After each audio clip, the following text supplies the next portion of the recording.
Alrighty, everyone. I do see that there's some attendees coming in through Zoom as well as through Eventbrite, so I'll go ahead and just start with the introduction. Good morning, everyone. Today is Thursday, June 10th, and welcome to the second installment of the Thirsty for Knowledge Business Law webinar series. My name is Dustin Morris with the City of Cibolo, and I want to mention a few items before the presentation begins. This webinar is being recorded. The recording will be published to the Cibolo Economic Development YouTube channel and social media pages later this week. Any registrants will also be provided this recording via the email they used for registration. Questions can be submitted to the chat feature, and our speakers will attempt to answer as many of these questions during the presentation as they can during the appropriate times during this presentation. But with those items out of the way, it is my pleasure to introduce Kristen Hetzel, HR Manager for the City of Cibolo, and Adelita Cavada with Adelita Cavada Law. Thank you both so much, and please feel free to take it away. Good morning. Happy Thursday. Thank you for joining us today. Today we're going to go over the employee files, do's and don'ts. This is going to be a very basic, should be easy to follow webinar talking about our employee files. And we're going to follow the very simple rules of who, what, when, where, and why. So who has to keep the files? Well, hold on, Kristen. I wanted to introduce myself quickly and then give my little disclaimer. Oh. I'm Adelita Cavada. I'm an attorney in San Antonio and Corpus Christi. I love doing these things, but I do want to note I have to give my little disclaimer. You know, the information I give or the input I give today should not be taken as legal advice or creating any kind of attorney-client privilege between us. But I'm always available for questions, or if you just want to chat and run ideas past me. So I am going to turn off my camera too, and back to you, Kristen. Sorry about that. Sorry, no. Sorry about the slow introduction, Adelita. Thank you so much for being here and letting us bounce ideas off of you while we go through the who, what, when, where, and why of employee or personnel files. So let's get started with the who. So who has to keep a file and who do you have to keep a file on? I always recommend that you have one official record keeper for your organization. That person may be you as the owner, or if you're large enough to have an HR department or an office manager, it may be that person, but one person should be the official record keeper holder. Why do we want this official record keeper? We want to make sure if for some reason we get subpoenaed or if somebody asks, then we know all of our files are together in one location. All of our files are going to be turned over appropriately. And we also know our policies and procedures. That one person is responsible for all of that. Who are we keeping files on? We're going to keep a file for every employee. So we need to follow up on the rules and laws regarding the difference between an employee and an independent contractor. I would strongly recommend that you still keep a file, although slightly different, on your interns and your independent contractors. Your independent contractors, you should maintain their contract, maybe copies of their invoices. Your finance department, accounting department, accounts payable department may keep this file instead of human resources. But I would also recommend for the interns, one day when your business is doing super awesome, you will pull up LinkedIn and somebody will say they worked for you and you will say, who are they? And they were probably just an intern, and so you don't remember them. But it's good to keep a record if you provided a performance review on them, if you provided a summary back to their school, if it was a student intern, or at least the dates and the assignments that they did. Just keeping a basic general record. You also probably want to keep for your interns a copy of their driver's license if you're letting them use the city vehicles. You want to have enough information on them that if something happened to them and they got injured while on your location, that you can provide enough medical assistance and enough workers' comp to be able to cover them, but you probably have to know who they are and how to get a hold of somebody. So that's why we want to keep an intern and an independent contractor records. But other than that, we're going to keep a file for every single employee. I recommend even keeping a file for yourself if you're a sole proprietor. And we're going to get into that when we talk about what files we're keeping. Well, hold on. Back to that last slide, Kristen. Way harder. So that was the HR perspective about keeping files, and everything she said was correct. From a legal standpoint, why should you care about files for interns or independent contractors? And really, it's all about documenting and protecting yourself. There are, and I have a case right now, right, where we have an independent contractor who sues a couple of years later after leaving the business, claiming that actually they were employees the whole time. And so they're suing for back overtime pay, and back benefits pay, and whatever else they can try to stick on this business, right? So making sure that you keep files on everybody or anything that your business hires is important, right? Interns too, right? There are a lot of specific rules about interns and what work you can and can't make them do if you don't pay them. If you don't pay them, it's actually more important then that we keep accurate and complete files for them, so that they don't ever come back and claim that you broke the intern rules and you actually owe them back pay and back overtime pay. Adelita, if they're a student and they're getting student credit, so if they're getting course credit, does that count as payment, or do they fall under the unpaid intern rules there? Do you know? Well, it counts as payment, right?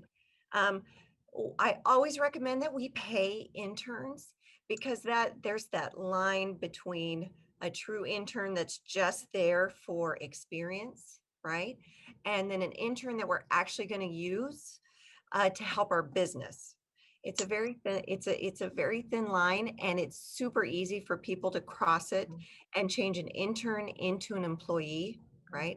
So it's always best practices to pay our interns at least minimum wage, so that we don't run afoul of the rules on interns.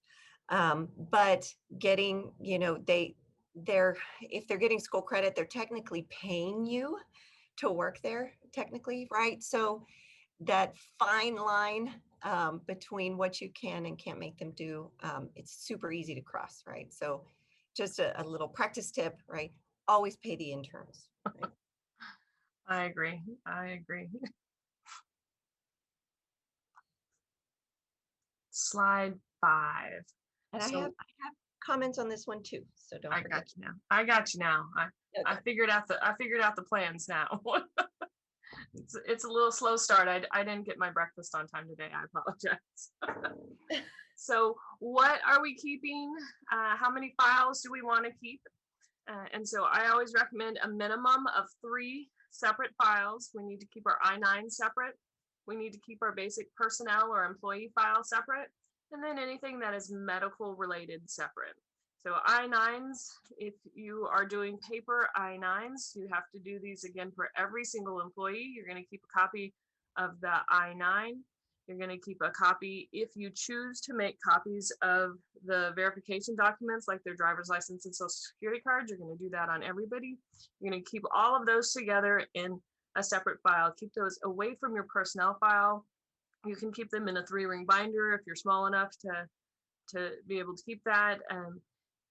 The old adage that they used to say in HR is they used to try to terrify everybody and say when they come in. So when the immigration and citizenization department comes in, how do you say that?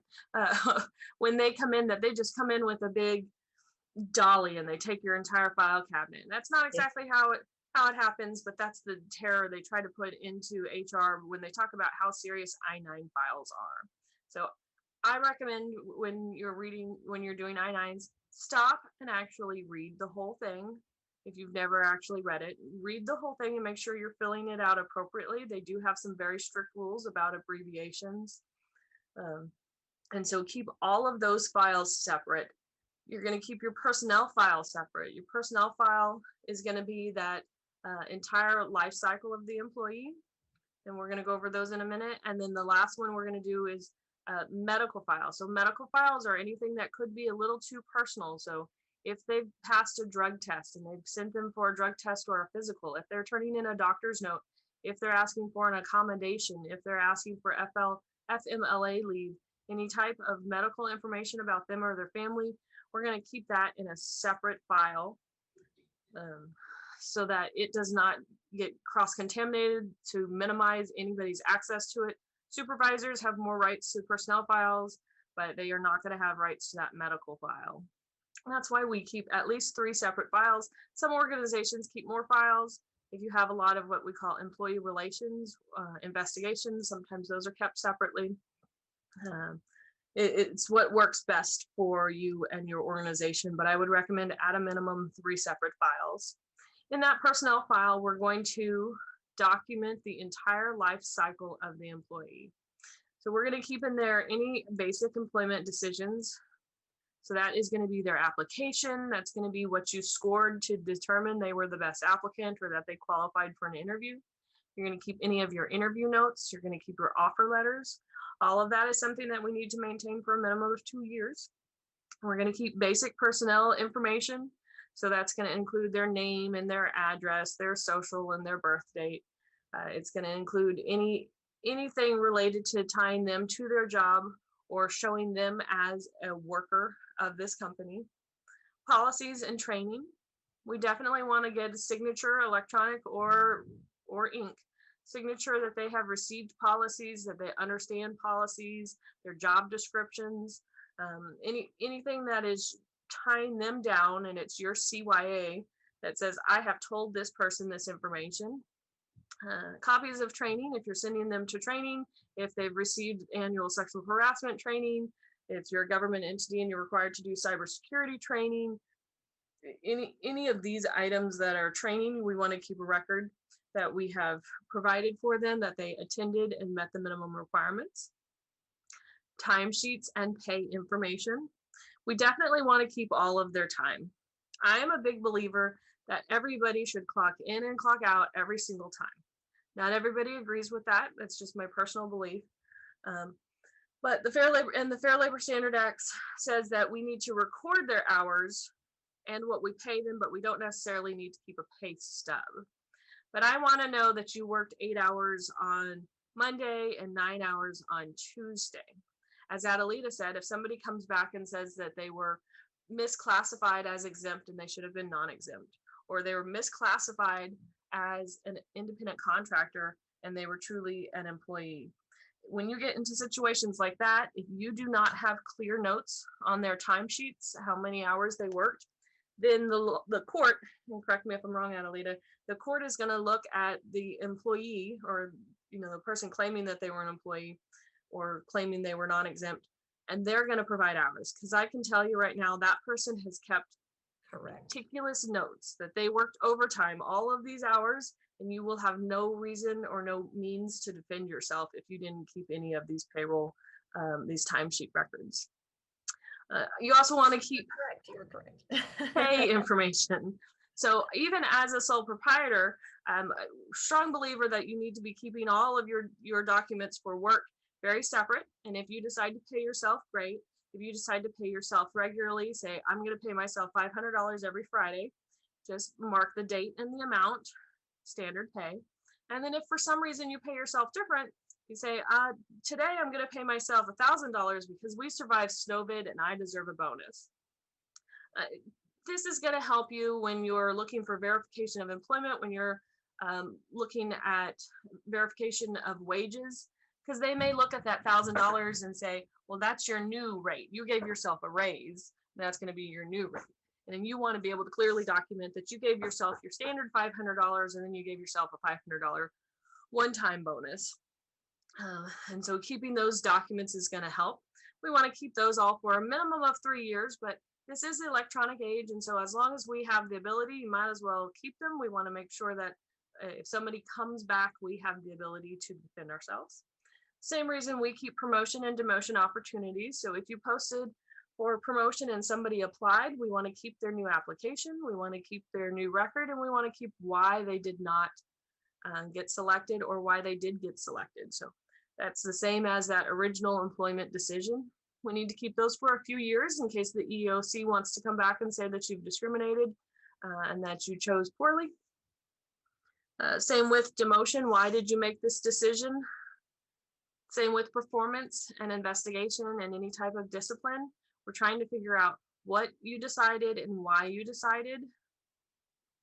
And then finally, termination. So who provided the notice? All of this is going to help. And mainly this is all CYA information in case you get called up if they are asking about unemployment and they're fighting unemployment. You need to prove they provided no notice, they provided the termination, they provided the resignation, it wasn't a termination. So there's a lot of information that we have to keep and very specific ways where we should keep it. So then why, right? So do you think that you're too small to be sued? Think again. If it's just you or one or two employees, you're not too small to get sued, right?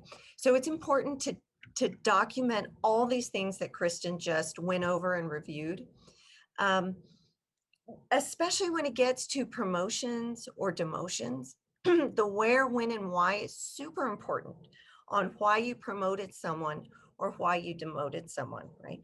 And then keeping those notes and records contemporaneous with the promotion or demotion is vitally important, right? I get it. It's a lot of paperwork. It takes a lot of time to do the business part of running a business, right? You know how to whatever your business is, right? You know how to run your food truck, right? You know how to cook. You know how to make t-shirts. You know how to do that. But there's the business side too that you've got to get a handle on, because that's the side that'll get you in trouble, right? And how you how would you protect yourself against someone who said that you discriminated against them and that's why they weren't promoted, or that's why they were demoted, or that's why you fired them, right? So let's say you have two employees, a 35-year-old female and a 50-year-old female, right? And you promote the 35-year-old female, right? She shows up early. She makes more sales, right? She has a history of benefiting your business more than the 50-year-old, right? So you want to reward the employee who has more value to your business, right? If you didn't document, if you just promoted this woman and really had no reason to do it, then this 50-year-old can come back and say, she did it. She promoted the younger one over me, right? I'm a 50-year-old female. I'm in a protected class, 2 protected classes, right? So what are you going to show?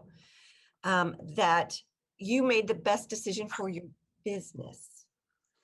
And that's how you do it. You document everything, right? You keep records of everything, right? Don't get behind. Don't say, oh, I'll get to it later. Do it at the time so that we're not playing catch up later. Or if worse comes to worse, you get sued and then it's too late. You cannot go back and do those documents once you've been sued. Awesome advice. Thank you. Oh, these files you better you better get comfortable with, because they are not going anywhere anytime soon. Unfortunately, for private industries, there's not a standard singular location of where retention record information is about how long you need to retain each file. Fortunately for the city, we fall under local government, so we fall under the Texas State Library retention schedule. It tells us exactly how long we need to keep everything. It is a good rule of thumb for you also.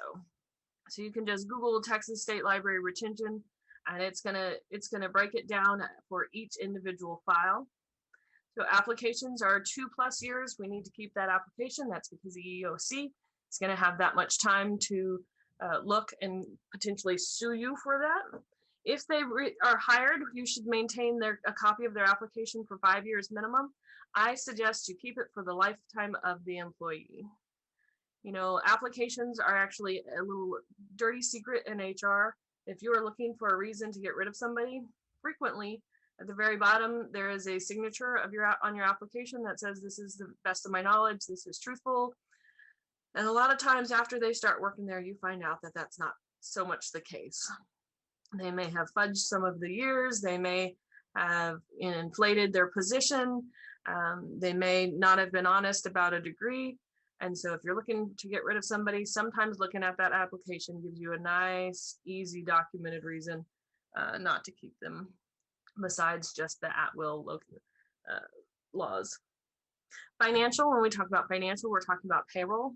So after your fiscal year has closed, I would keep it an additional 2 years minimum.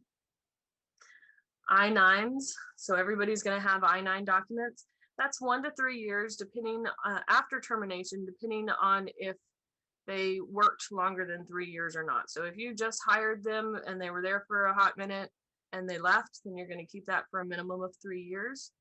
If you had them and they worked for 20 years and then they resigned, you kept it the whole time they were active employees, and then you kept it a year after that. That is something that you should have on a schedule. So either quarterly or the beginning of every month, depending on how frequently you need to go through and destroy all of the documents that you don't need to maintain anymore. You can move that when somebody becomes inactive. You can move it from the active I-9 file to an inactive I-9 file, and then just take it out in order to destroy it.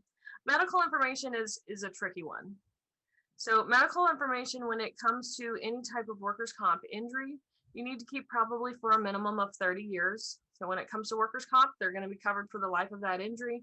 If they break their arm at work and it gets cast and then they come back to work and everything's fine, but a few years later, they still have problems with that injury, workers' comp is probably still going to cover that. So that's why we keep it so long. I have to keep information longer. They've changed some of the laws for our public safety employees where they're maintained the lifetime of the employee. So you think about a firefighter and all the stuff that a firefighter is getting involved in. If they come back in 30 years or 40 years and have cancer, it's going to be an easy point to be able to say it was related to my work as a firefighter. So I'm keeping that medical information longer. And then here's the one that makes everybody spit their coffee out early in the morning, is that basic employment information needs to be kept for 75 years.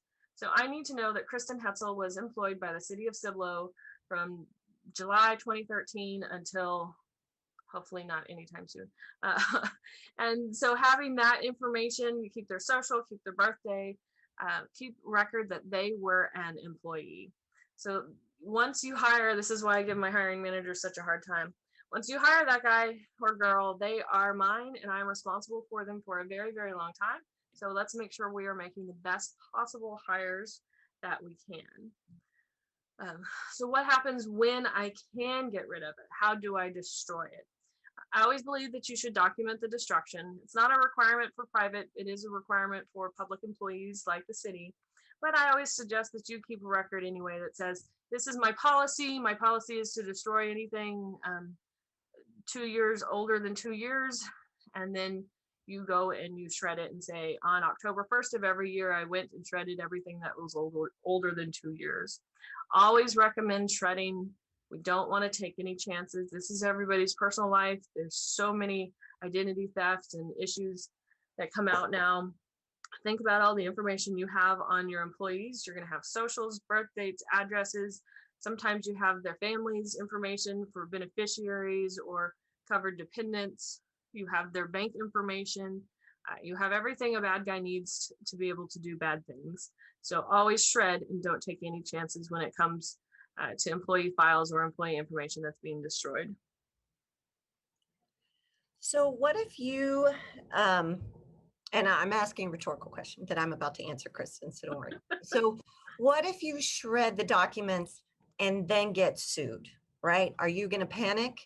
Are you going to be penalized for not having the documents that you need for that lawsuit?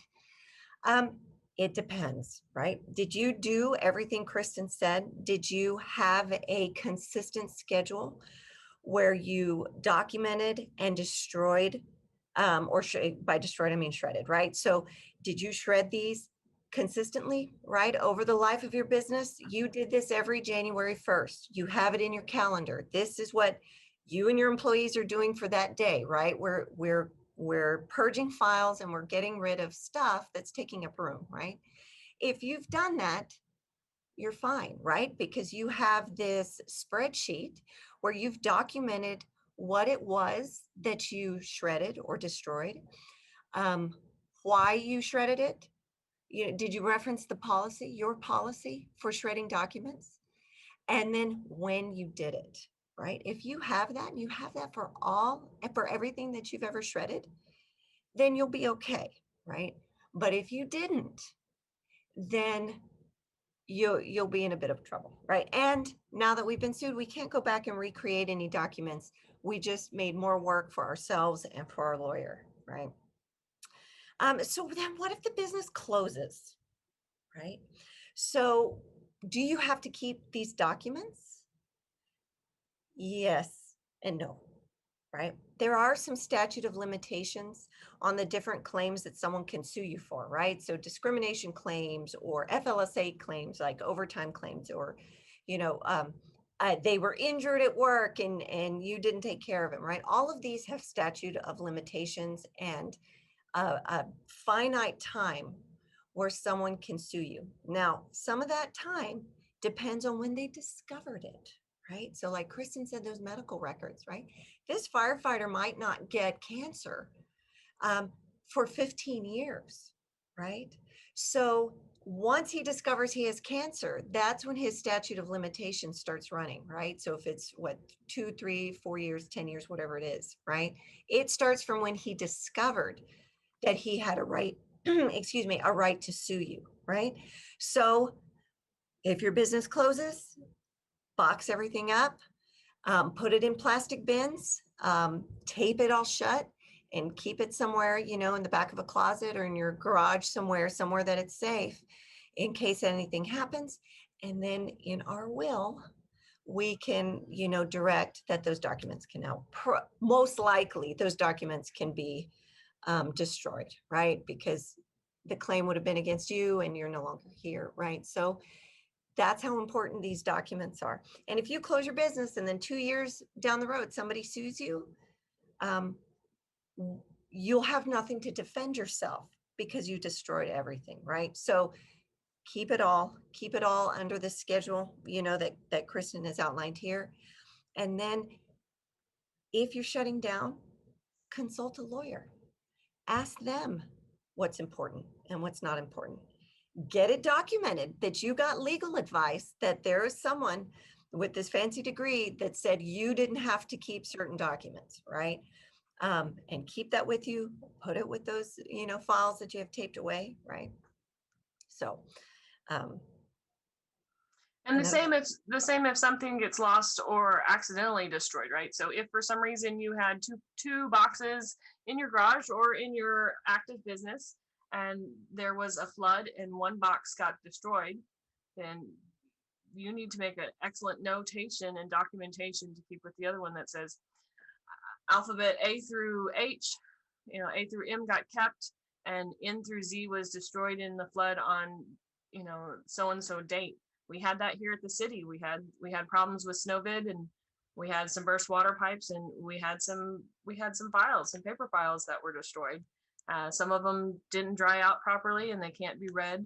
So we have notes on every single box that says on this date this happened. And so if there's any inconsistency or problems, some of the folders got switched, so they're out of order and stuff. So all of that we need to document. If there's any problems or any other reason why you have a loss of your records. Absolutely, yes. Even if something got destroyed by an act of God or inadvertently, or an employee stole files or something like that, document it where you're documenting everything else. Same with if you did an audit. So one of the things we're going to talk about is your policy, which is next when we talk about where we should file these and do they have to be paper, is we're going to talk about policies. So I always recommend keeping locked files in literally a locked file cabinet, and then keep it in a locked room. You have everybody's personal information and we want to show that we're doing our due diligence to keep it safe and have limited access. That doesn't mean leaving the keys in the cabinet. And then does it have to be paper? No, this is the digital age. There are a lot of things that can be digital, but you must have a good policy. And so that policy is going to include a couple of things. It's going to define what a record is. So is a record just, chicken scratch? So you wrote a note on a Post-it, or is a record the actual non-draft, non-working version? It is not a work in progress. It is only the final version of the document. That's your actual record. So we don't have to keep every single draft and every single version of it. What's your retention schedule? Are you following the Texas library retention schedule the way the city does? Are you following the longest period possible? So you want to make sure that the records are related to pending claims and litigations are retained until the matter is fully resolved. You can summarize what your retention policy is. You want to define who has access. So some of this information is data privacy regulations and other informations. Can an employee request a copy of their policy? Or if they do, can they ask anytime? Do you have to stop what you're doing and just give them the folder? Or are you going to let them spend, you'll respond within a week and you'll let them review it in front of you so you know that they don't add or alter anything in it? What type of storage and format? Are you keeping it digital? You may want to scan everything and shred all the paper and keep absolutely everything digital nowadays. Maybe you don't have the physical space for paper, or you just don't believe in maintaining it that way. That's okay too. We still need to keep separate folders for I-9s. So if you're keeping those digital, if you're doing e-verifying all of that, we still keep all of that information separate and not in the personnel folder. Same with medical, that would be a separate file, medical file, medical folder online. So that talks about storage and format. We need to talk about security and privacy. So you're going to say, well, I did want to maybe offer a point, okay, a counterpoint to your, you're keeping the policies. If you have a policy that's changed significantly, like a computer use policy, right? Or something that affects your business kind of in a big way, it would probably help to keep the different versions of the policy somewhere. In later you get sued under a different policy, right? So I might keep them. It's probably not that important. I would. But keeping them there just in case, right? And not indefinitely, right? Not indefinitely, but oh no, I keep policies. I keep a file for policies, and then I list as part of the name is the dates that they were in effect. So yeah. There's going to be a new revision. There's going to be, so was something discovered on May 31st? And so it falls under the May policy as opposed to something that happened on June 1st, or it helps explain why you're doing things differently. So we changed that policy in June, on June 1st. And so now we're no longer paying out vacation leave. They were notified, but that's why I paid out vacation leave in January and I'm not paying it out in June. Yes, when it comes to policies, I would keep all the versions of them and the effective dates. But this is just the storage of, if you are keeping all of your records electronically, then you don't need to keep the paper copy. You don't need the redundancy if you don't want the redundancy. And in this data storage policy, we talk about the security and the privacy. So that's that if you're keeping it, is it in a locked file cabinet, or is the security part of your IT system? And that's why it's protected and for the confidentiality of the employee records and the privacy of the information, that who has access to that. Do we want to let the CEO have access? Probably not. Absolutely not. We want those supervisors to have access? Nope. We want an HR, somebody who is not in line with the employee, can't have the ability to discriminate or has less ability to discriminate against the employee. Now, sometimes do we wear multiple hats? Absolutely. And sometimes that just happens. We talk about also in our records policy, we're going to talk about how we destroy documents. That's where we're going to talk about that schedule. So every quarter, every year, documents will be reviewed per the retention policy and will be destroyed through shredding. Either, we have an on-site shredder, or we have a paid third party that shreds documents, whatever your company's procedure is. And then finally, in that policy, we also want to talk about periodic. You got it. Sound funny? Got I got it. Woohoo! Third time's charm. Periodic audits, and make sure that we are following our policies, and that our policies, our written policies, are what we're doing. If there's something that everybody knows, hey, we're not doing that. We're not checking on October 1st. We're only checking on January 1st, or it takes us until October 15th. Change your policy. Yes.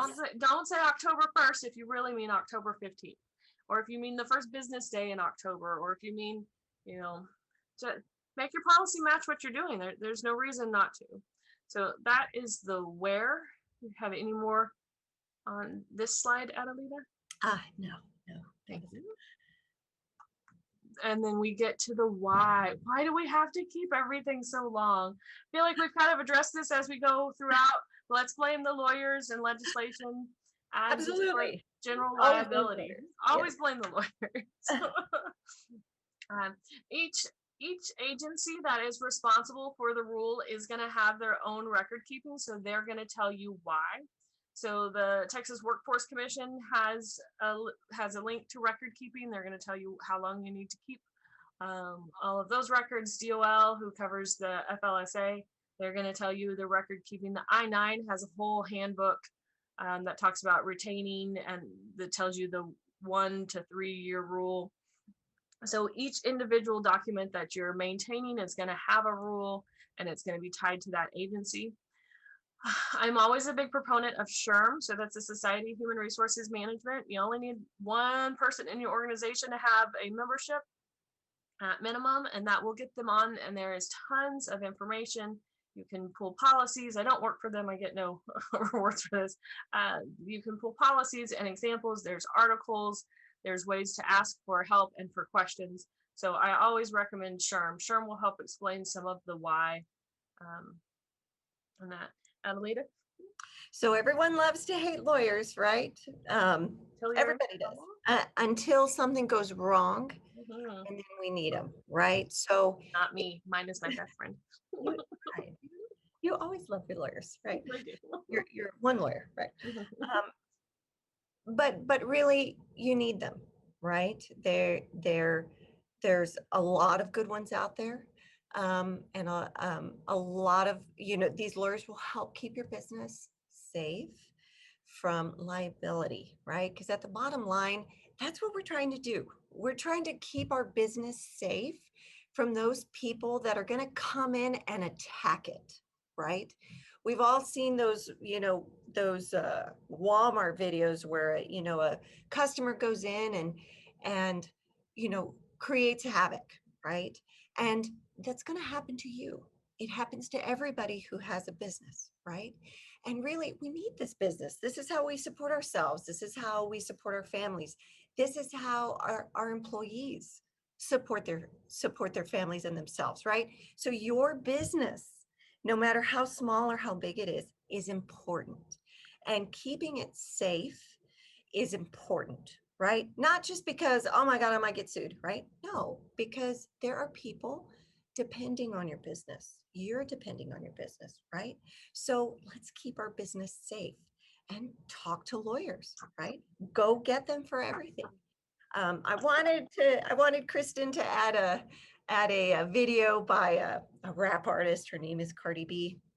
But there was some potty language, so it's probably not appropriate. But Cardi B is successful. She runs these successful businesses. She runs her music career like a business.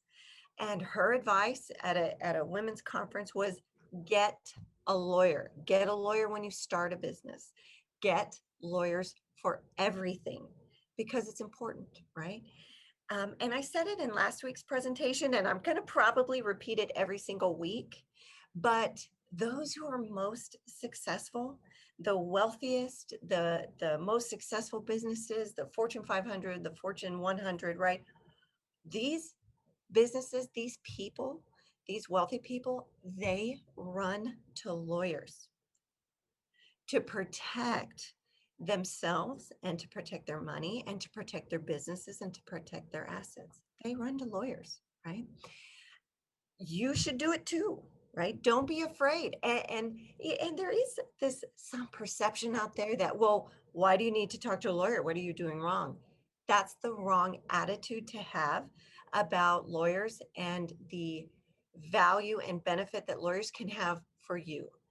Who cares what people say? Who cares if, your husband or your wife or your cousins or, your aunts and uncles, who cares if they hate lawyers and think it's weird that you go to a lawyer for everything, right? Who cares?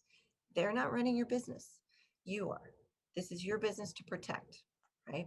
So don't be afraid to run to a lawyer for help.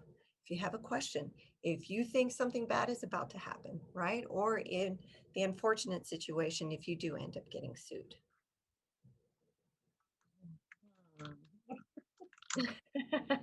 I got a It's little. actually very good advice. No, but seriously, think about it. So you are going to pull a professional or what we call a subject matter expert for everything else you do. You're going to go to a CPA or a tax person when it comes to your finances and your taxes. You're going to go to an HR person for your HR or a payroll company for payroll. You're going to go to an engineer to build your stuff. Why would you not go to a lawyer? That's fine. Thank you. Yes. So let's talk about our best practices. I didn't want to overwhelm you with a whole bunch. We just have our quick little do's and don'ts. So do document, document, document. That's the best thing you can do for yourself unless you are documenting stupid things. And I say stupid with the most kind love. If you are in the middle of an interview and you start commenting on the person's outfit or their physical appearance, short of not dressed professionally, that would be stupid documentation for you because that will forever be maintained in your records and can cause you more bad than good. Yes. Make sure you have written policies. Make sure you have all your files separate, and then don't scribble notes and things you'll go back. Your day is never going to calm down. It's never going to get less crowded. You're never going to be skinnier than you are today. That type of attitude. So this is as young as you're going to get. So let's make sure that if we do scribble a note, that we fix it that day. Don't think that you're going to remember. You think, "Whoo, that was crazy. There's no way I could forget that." I know I've thought that a million times, but there are things, thankfully, that I am starting to forget. So don't think you're going to remember all of the details. You won't. You absolutely won't. And just to I guess hit home with this idea of taking meaningful notes, right? Is you're in a deposition and you have a lawyer who is hounding you. And if you don't have good notes, you're going to get caught up with nerves and say something stupid, right? And that's what the notes avoid is it protects you later, right? When you really need it, right? A year from now, 2 years from now, 4 years from now, you still have those notes that are meaningful. Wonderful. So that is the end of my presentation, but as we now know, not the end of your files. You will be keeping them for a very, very long time. If you have any questions about files or HR generic information, please feel free to email me at hr@cibolotx.gov. I will happily share any knowledge that I have on a personal basis with you. I do love talking about myself and my job. I'm very, very self-centered when it comes to that. I just think I have one of the best jobs in the world, and I love doing human resources. So I happily share any knowledge I have with you. Miss Adelita? I send people to her all the time, and I ask my HR questions to her all the time, right? And of course, I'm always available for questions. I like it when people reach out. She didn't put my email up there, but it'll be there next week. But it should be easy. What is your email? It is Adelita, my first name, at AdelitaCavadaLaw.com. So it's there at the bottom of the page, Adelita at Adelita Law, AdelitaCavadaLaw.com. That's it. Yeah, see. Mr. Dustin, was there any questions? No questions that we're going to address today, but we are available at any time. And if you have any additional questions, if you think of anything later, thank you so much for attending today. And thank you for listening. I hope you have a great Thursday. Bye, guys. Thank you, everybody.